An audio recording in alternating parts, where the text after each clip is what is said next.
تجدید ایمان کا ثبوت کیا ہے؟ اس کا عمل درست ہو جائے۔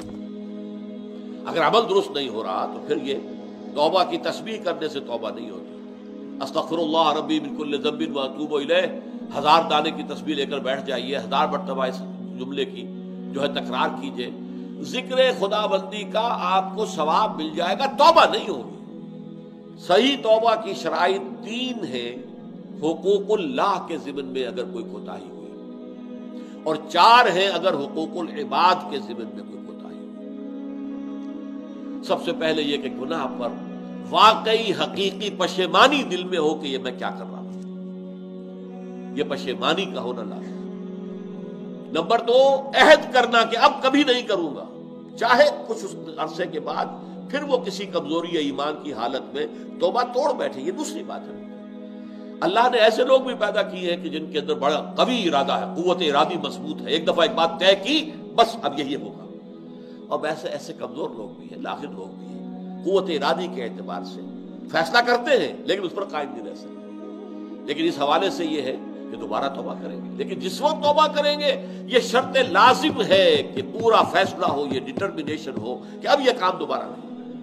اور تیسرا یہ کہ ایک مرتبہ لازماً چھوڑ دیا جائے، چاہے جیسا کہ میں نے عرض کیا، پھر دوہرا رہا ہوں، چاہے کچھ عرصے کے بعد پھر اس سے اس کا ارتکاب ہو جائے۔ یہ 3 ہیں چیزیں حقوق اللہ کے ضمن میں گناہ سے توبہ کرنے کی شرائط۔ اور چوتھی شرط یہ ہے، یہ تینوں چیزیں بھی اگر پوری ہو گئی ہیں حقوق العباد کے درجے میں، تب بھی معاف نہیں ہوگا گناہ۔ جس کا حق مارا ہے، جس پر ظلم کیا ہے، جس پر زیادتی کی ہے، جب تک اس سے معافی حاصل نہیں کرو گے اللہ معاف نہیں کرے گا۔ یہ بڑی کڑی شرط ہے، بڑی کڑی شرط۔ ورنہ کیا ہوگا؟ قیامت کے دن تمہاری نیکیاں اس کو دی جائیں گی، اس کے پلڑے میں ڈال دی جائیں گی، اس لیے کہ وہاں کرنسی صرف یہی ہوگی، نیک اعمال بد اعمال۔ اگر تمہارے سارے نیک اعمال ختم ہو گئے تو اس کے گناہ تمہارے پلڑے میں ڈالے جائیں گے، ڈالو اس کے، چاہے وہ نمازوں کا، یہ آیا ہے حدیث میں آیا ہے۔ حضور نے پوچھا ایک مرتبہ صحابہ سے، من المفلس، بتاؤ مجھے مفلس کسے سمجھتے ہو؟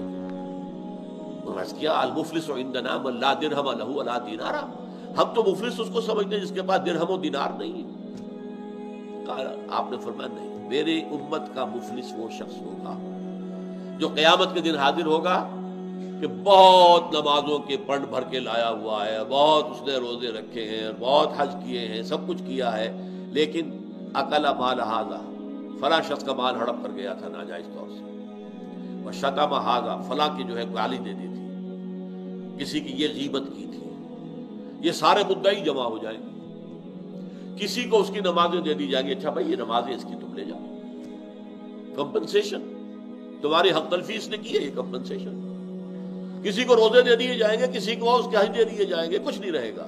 اور ابھی دعوے دار باقی ہوں گے، اب کہا جائے گا کہ ان کے گناہ جو ہے وہ اس کے پلڑے میں ڈالنے شروع کر دیں، اور وہ ان کے گناہوں کے بوجھ میں دب کر جہنم میں ڈال دیا جائے گا۔ یہ ہے معاملہ توبہ کا۔ الا من تاب وآمن وعمل عملا صالحا فاولئک یبدل اللہ سیئاتہم حسنات، تو یہ وہ لوگ ہیں اللہ تعالیٰ ان کی برائیوں کو نیکیوں سے بدل دے گا۔